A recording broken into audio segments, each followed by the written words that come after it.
Olá, eu sou Carole e faço parte da equipe psicossocial do Sejusc Famílias.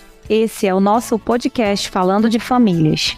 Aqui, nós vamos conversar sobre temas relacionados à mudança no contexto familiar, conflitos e transformações. E no episódio de hoje, a psicóloga Manuela Batalha e Isadora Calado, que faz parte da equipe do podcast, vão falar sobre a percepção das crianças e adolescentes a respeito do divórcio.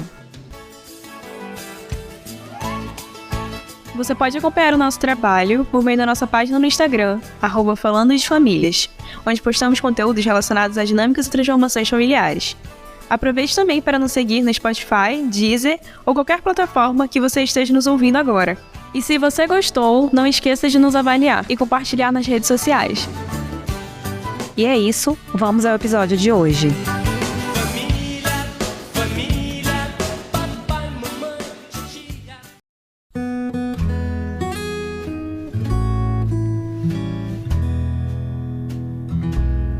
Olá, eu me chamo João Pedro de Andrade, estagiário de Psicologia e faço parte da equipe psicossocial do Sejusc Famílias. Esse é mais um episódio do podcast Falando de Famílias e hoje nós temos como convidadas a psicóloga Manuela Batalha e a estagiária de Serviço Social Isadora Calado. O tema de hoje do episódio vai ser as percepções das crianças e adolescentes a respeito do divórcio. Oi, gente, bom dia. Meu nome é Manuela Batalha, eu sou psicóloga, atuo na clínica, especialmente com pais, mães e ou cuidadores. Atualmente estou fazendo mestrado na UFAM e eu também estou pesquisando sobre parentalidade LGBTQIA+, no contexto aqui do Amazonas. Meu nome é Isadora Calado, eu faço parte da equipe psicossocial do Sejusc Famílias, especificamente de serviço social.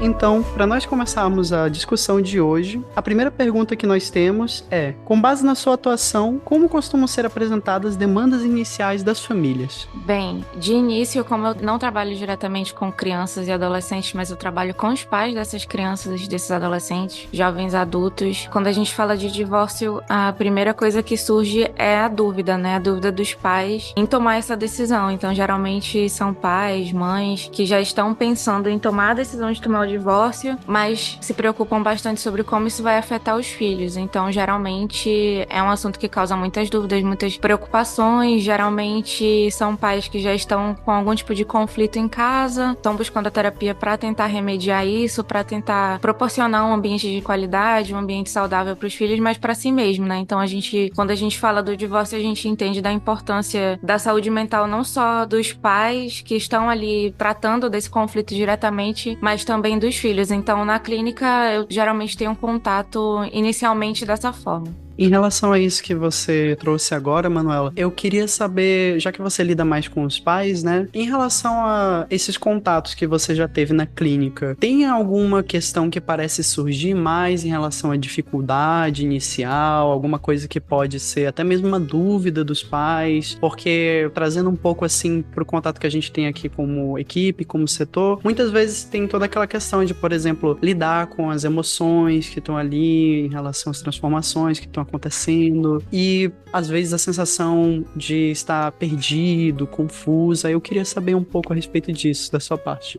Geralmente o que vem é essa dúvida de como também conversar com a criança e com o adolescente sobre essa decisão. Então, geralmente é um assunto que não é muito conversado entre os filhos. Fica no silêncio, assim. Fica muito claro que a família tá passando por um momento difícil, mas geralmente quando esses pais vêm pra clínica, eles vêm perguntando, né? Será que eu falo pro meu filho que em algum momento esse divórcio vai acontecer? Será que ele tá percebendo que a nossa família vai ter realmente essa cisão? E aí, geralmente, é em torno disso, né? Os pais têm muita dúvida e aí também, depois da dúvida, vem a preocupação. Como que o meu filho vai ficar durante e após o divórcio, né? O que eu vou fazer? Como a gente vai se reestruturar enquanto família? E aí, eu sempre penso que a conversa é o principal nesse momento, né? A gente acha, enquanto sociedade, que as crianças e os adolescentes não conseguem perceber quando tem algum conflito, mas é só a gente fazer um retrocesso da nossa própria vivência, né? Quando a gente é criança, às vezes a gente se recorda de, por exemplo, a gente não precisava ver a nossa mãe, nosso pai, né, algum familiar triste, mas a gente sentia, sabia que tinha um desconforto ali na família. E eu não falo só da questão do divórcio, mas em qualquer conflito familiar. Então, sempre que eu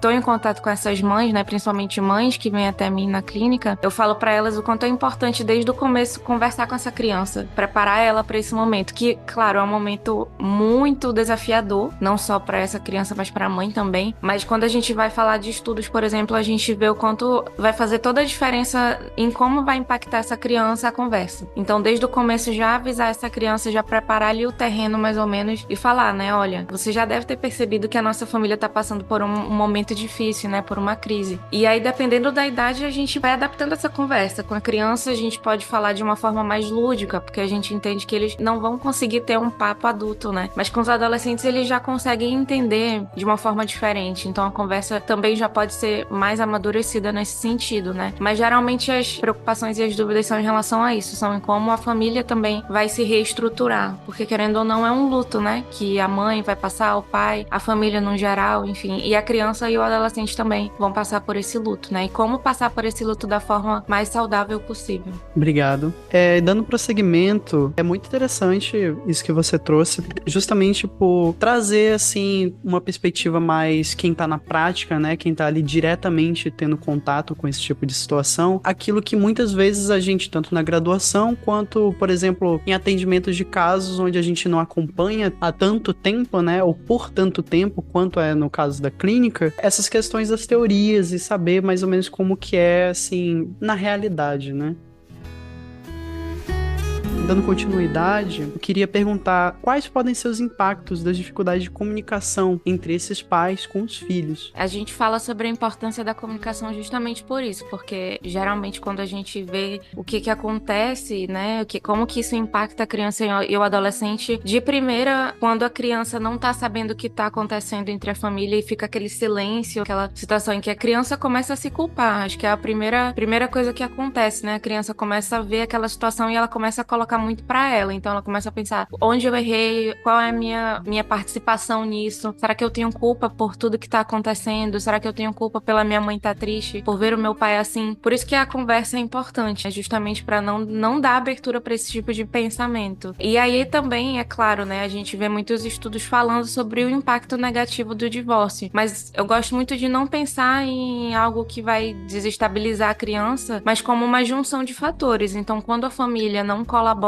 não continua participando ali, exercendo a parentalidade efetivamente, quando o casal realmente rompe, não tem essa capacidade de fazer a coparentalidade, que é entender justamente que a conjugalidade é uma coisa, então enquanto casal eles não vão mais existir, vão estar em casas separadas, em lares separados, enfim, mas não é por conta de que esse relacionamento acabou que as relações parentais vão acabar. Então sempre a mãe vai ser mãe, sempre o pai vai ser pai, a avó vai ser avó, tio, enfim, toda essa rede de apoio vai ter que continuar muito presente. Então, geralmente nos divórcios o mais difícil é isso. Quando os pais, por exemplo, geralmente a gente vê na nossa sociedade, né, infelizmente a figura paterna acaba se ausentando muito. Então, a gente vê que isso também causa um impacto nas crianças, que a gente vê desempenho escolar, oscilações de humor, um quadro mais depressivo. Mas eu gosto muito de pensar que isso pode ser muito remediado com a conversa, como eu falei pra vocês, desde o início já ir preparando o terreno e continuar com o exercício da parentalidade ali, vital, presente na vida desse adolescente e dessa criança. Falando sobre a rede de apoio, eu acho interessante quando você fala que é importante que essa criança e esse adolescente entenda, né, o contexto, a transformação que ele tá passando, ela, e que a rede de apoio é um suporte emocional muito grande para essa criança, para esse adolescente, de maneira que ele compreenda não só através dos pais que estão passando por um sofrimento dessa transformação, como para dar esse suporte, né, durante essa transformação e até passar um conforto de alguma forma para esse pai, para essa mãe que tá entendendo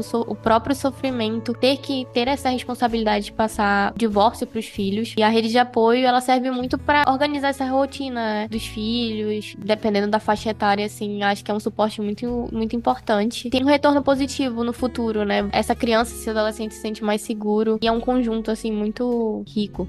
Sim, a rede de apoio vai fazer toda a diferença pra essa criança. É claro que a gente tá falando de um contexto ideal, né? Que as famílias conseguem depois do divórcio, durante o divórcio, manter uma conversa, por exemplo, ou conseguem, desde o momento ali que tá tendo essa cisão, manter um diálogo mínimo entre as partes que estão ali no divórcio. É claro que, como eu falei, é um luto, né? E dentro do processo do luto, a gente sabe que não tem tempo certo, vai acontecer a todas as fases ali de aceitação, raiva, barganha. Então, também é muito comum que, justamente pelo enfraquecimento de um dos lados ou de ambos os lados, essa criança fique realmente se vendo muito sozinha no processo de divórcio também, né? Porque os pais estão passando por esse luto, estão tentando se reajustar, estão tentando criar uma nova rotina também. Então, isso tudo é muito difícil e aí a criança fica no meio desse conflito, muitas vezes sem esse apoio, sem conseguir conversar com a família sobre essas dores, né? Então, por isso que eu acho muito importante a questão dessa rede de apoio, de entender que mesmo não tendo mais uma relação amorosa, você ainda assim pode ter uma conversa com seu filho sobre isso, né? Apoiar ele, enfim, dar todo esse suporte. Com certeza, até porque ouvindo vocês duas falarem a respeito dessas questões, o que me veio à mente foi justamente a importância do acolhimento. A ideia de que quando a gente pega, por exemplo, situações com crianças muito pequenas, você não ter essa segurança, esse conforto, não de que as coisas são ideais, mas sim de que aquilo é uma coisa que pode ser enfrentada, pode ser transformada e não necessariamente é encarado pela família ou pelos pais como algo definitivo, né?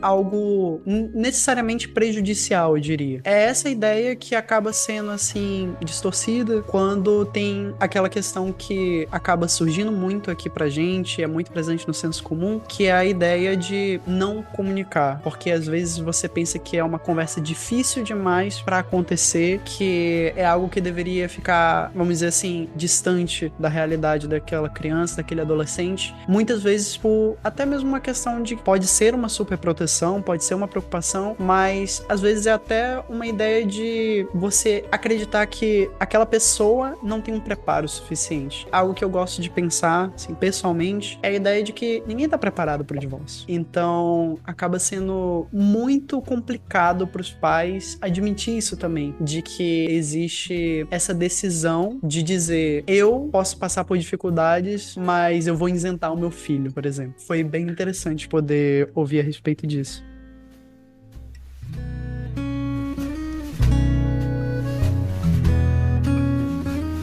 Em sequência, eu queria aproveitar e perguntar como você percebe o impacto em relação à inversão de papéis dentro das relações entre pais e filhos que estão passando por esse tipo de processo, por esse tipo de transformação. É uma situação difícil porque a gente está falando aqui de um plano ideal, né? Em que os pais conseguem, desde o momento da decisão, falar com os filhos, falar com as crianças e com os adolescentes, mas às vezes quando acontece esse silêncio, né? E a criança e o adolescente fica ali nesse campo de entender, e aí ele vê que acontece o divórcio, mas em nenhum momento ele foi realmente convocado para falar sobre isso, né? Não teve uma abertura para ele também colocar as emoções. E aí, como você bem disse, né? Às vezes os pais também não admitem a própria fragilidade, não admitem também que precisam de ajuda, precisam talvez de um acompanhamento, de um investimento ali na saúde mental para poder também se restabelecer. Então a gente vê que às vezes o que acontece é justamente que os filhos se veem muito responsáveis pelo bem-estar dos pais, né? Então, mais uma vez, essa questão da culpa muito atrelada e essa tentativa realmente de salvar os pais. Então,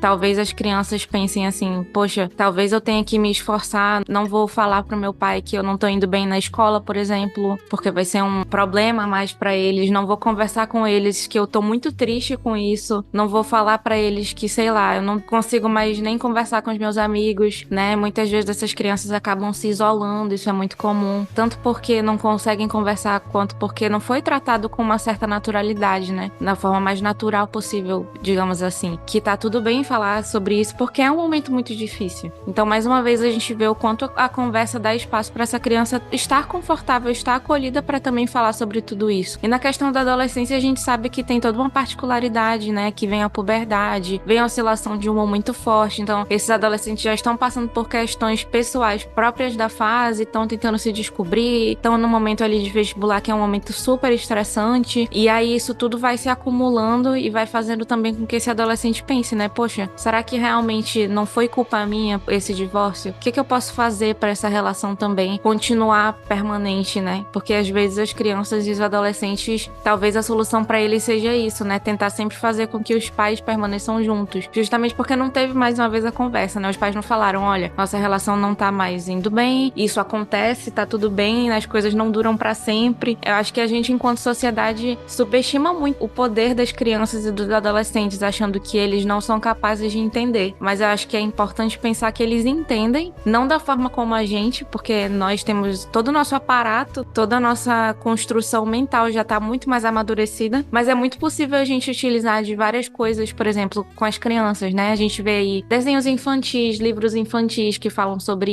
isso, então, para falar de uma forma mais lúdica, conversar com elas, com os adolescentes, a gente pode também continuar usando de músicas, bandas, coisas que eles gostam muito. Então, eu acho que é uma questão de identificar o que fica mais acessível para conversar com esse adolescente, com essa criança, e pensar que pra gente é difícil pensar no divórcio, pra eles também vai ser, mas não é impossível, que eles têm uma capacidade de resiliência muito grande, né? Eu acho interessante quando se fala do silêncio durante o processo de divórcio, porque realmente causa impactos nessa juventude, né, nessa vida adulta da criança, e normalmente é bem negativo, porque você sempre tá buscando uma validação dos seus pais, acadêmica ou profissional, e se fosse comunicado durante o processo, muitas dessas validações não seriam tão impactantes para esse adulto que está em construção ou que já tem essa construção mental, essa ideia de que o silêncio me fez forte. E a gente não precisa ser forte durante uma situação que pode acontecer. A gente precisa entender, né, e encarar de fato, né, de frente esse processo.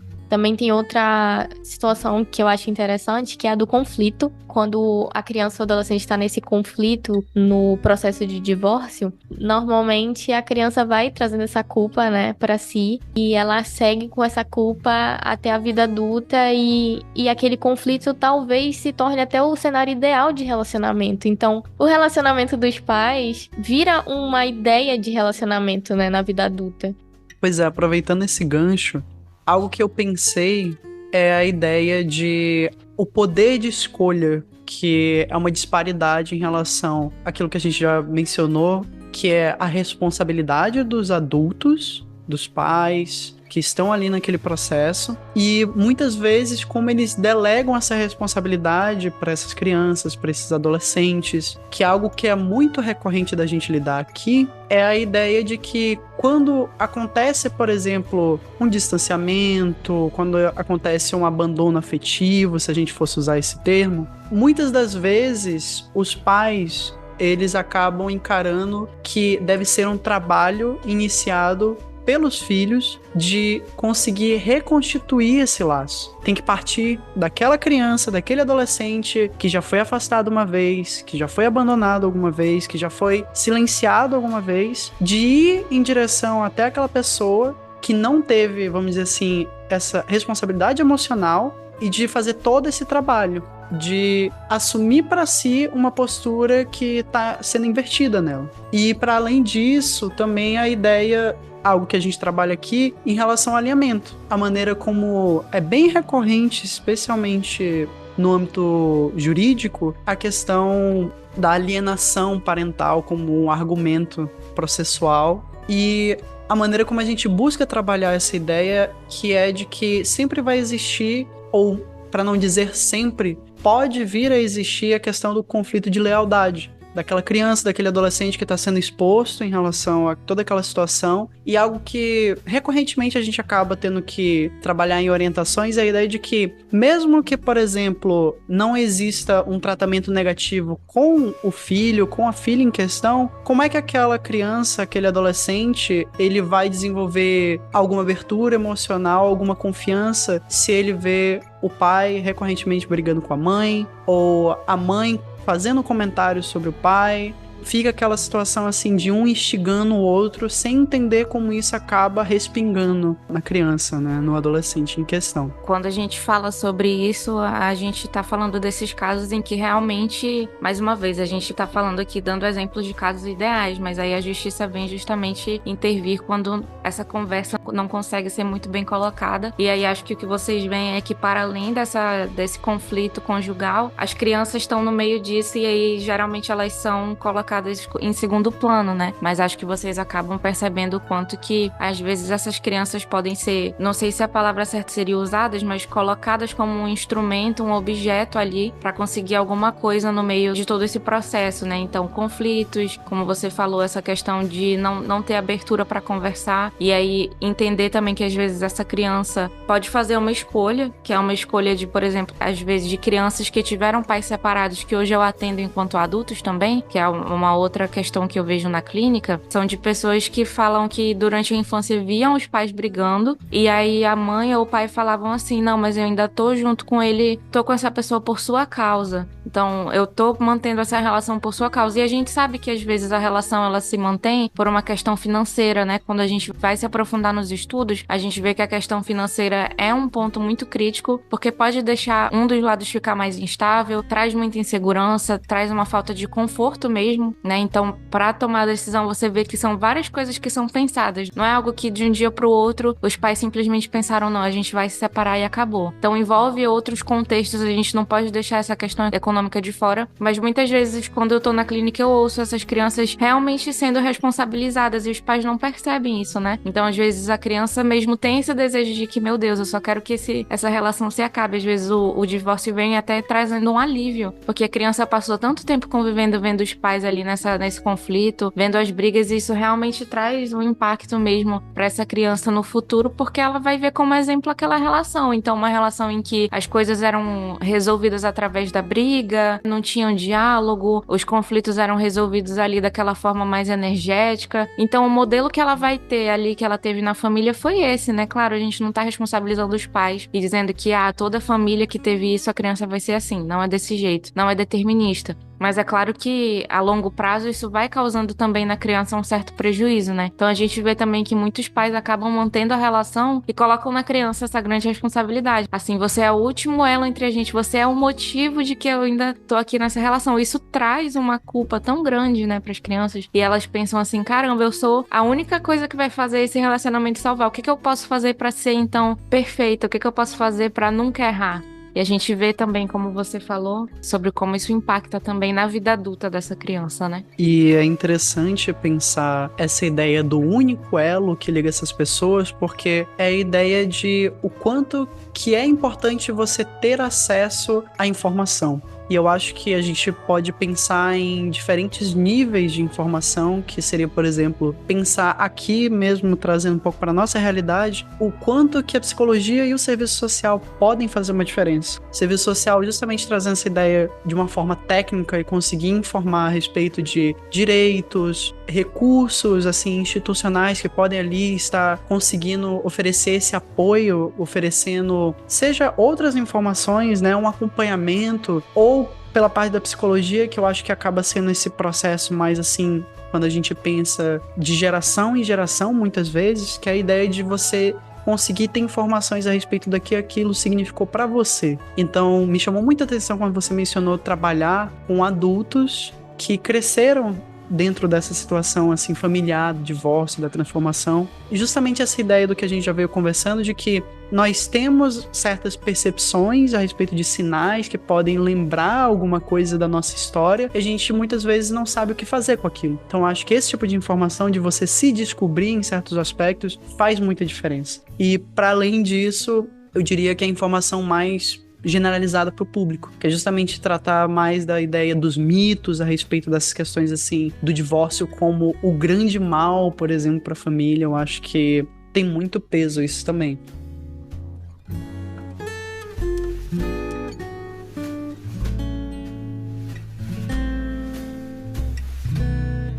E por fim, eu gostaria de perguntar, a partir da sua experiência, quais as possíveis intervenções no acompanhamento visando as consequências do divórcio. Então fazendo uma junção aqui de tudo que eu falei, né? Acho que o envolvimento da família é muito importante. Então, tentar expandir essa rede de apoio dos pais. Acho que o trabalho que vocês fazem aqui é bastante voltado para essa questão do conflito, mas tentar realmente expandir isso não só para as pessoas que estão diretamente passando, como para os familiares também. Então, tanto a parte materna e paterna, mas quando a gente vai ampliar também famílias LGBTs, né? Então, de ambos os lados, falar com os familiares extensos. Então, a gente vê avós, tios, parentes, primos que estão ali lidando diretamente, tanto com o casal que está passando pelo divórcio, quanto pelos filhos, né? Crianças e adolescentes, para eles também serem uma rede de apoio para essa criança, para eles também serem, por exemplo, uma ferramenta para essa criança se sentir acolhida para conversar. Como eu citei com vocês, hoje a gente tem muito fácil, só você colocar no Google alguma coisa infantil, um livro, né? PDFs mais lúdicos para conversar com as crianças. Eu vejo que isso é transformador, então,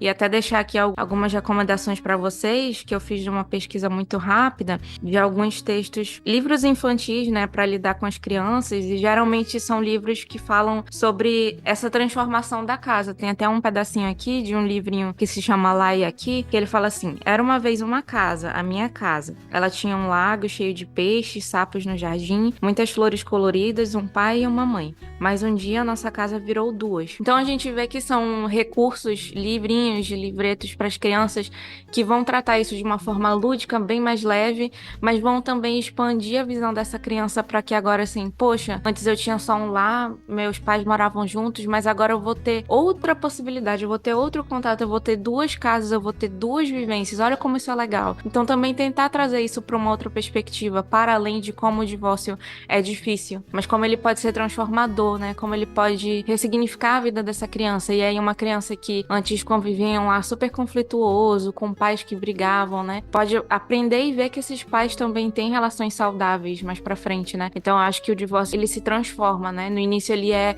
esse medo, essa confusão, todo esse momento que é muito difícil para as famílias, mas depois, quando os familiares entendem que isso é uma coisa positiva, é uma transformação positiva, isso pode trazer coisas muito boas para as crianças. Hoje em dia a gente vê muitos conteúdos infantis, né? Sobre emoções também. Vi que vocês fizeram uma postagem sobre Divertidamente, que é um filme que tá aí falando muito sobre as emoções das crianças. Então acho que é importante também conversar com as crianças sobre isso, sobre a regulação emocional. Tudo bem sentir raiva, porque a gente tá se separando, porque você vai ter duas casas. Tá tudo bem se frustrar, tá tudo bem não querer falar sobre isso, tá tudo bem chorar muito, né? Tá tudo bem, vamos falar sobre isso, vamos conversar sobre como isso é difícil, como isso traz raiva, traz muitas vezes essa questão de eu não queria estar passando por isso, né? Então acho que tentar tirar um pouco o divórcio dessa visão de que é um monstro, porque não é, pode trazer muitas consequências positivas. Então eu vejo que os recursos midiáticos são muito bons nessas intervenções, e vocês, né, enquanto uma instituição também, fazer todo esse aparato de mostrar os direitos dessa família, mostrar que essa família pode se reestruturar, né, mostrar para elas o que elas podem buscar de serviços,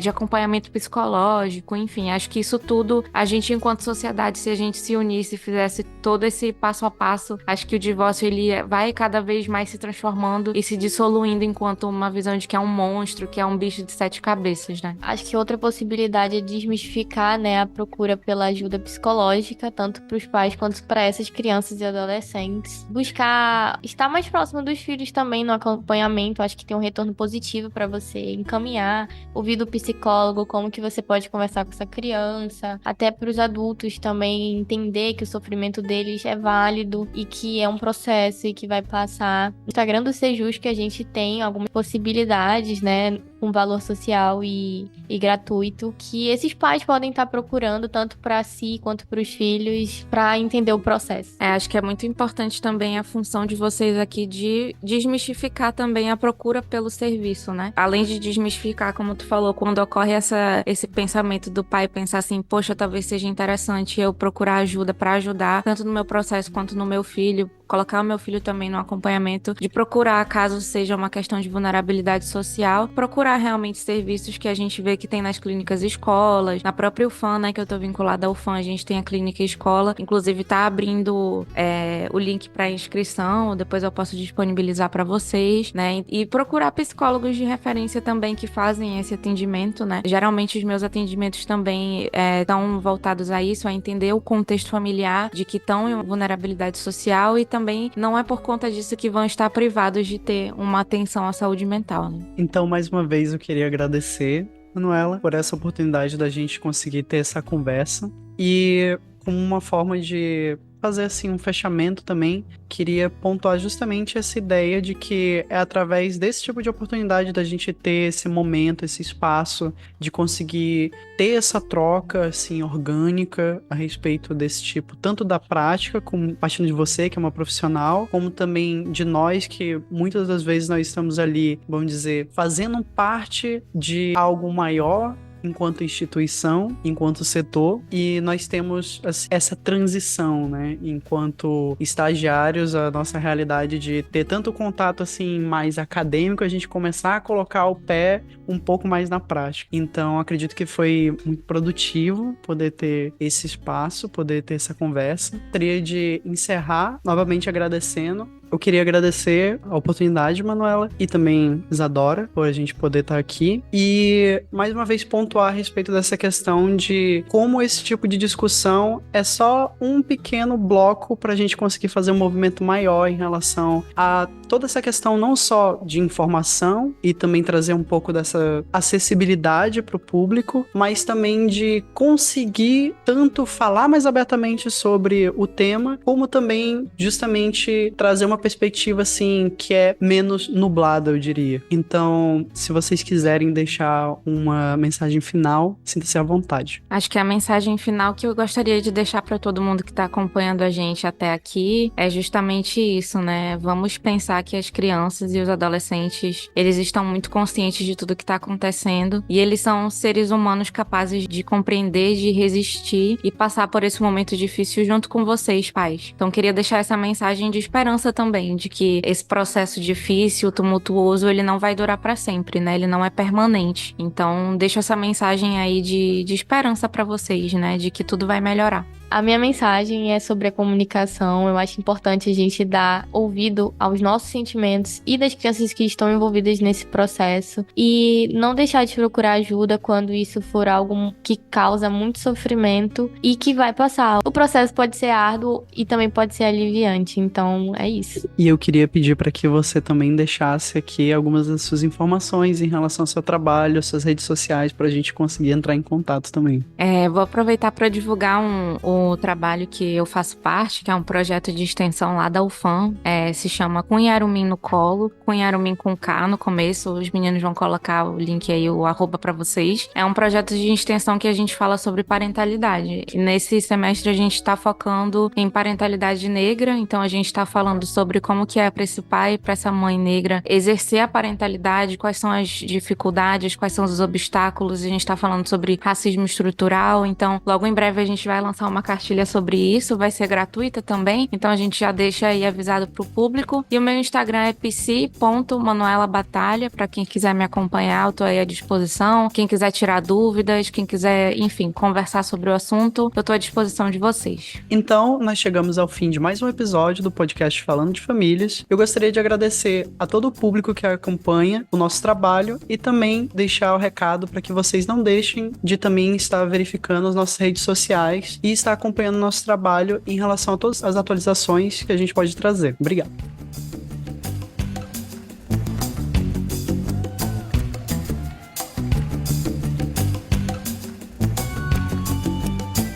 Esse podcast foi produzido pela equipe psicossocial do Sejusc Famílias do Tribunal de Justiça do Amazonas. Para acompanhar o nosso trabalho, acesse o nosso Instagram e TikTok, @falando de famílias. Até o próximo episódio!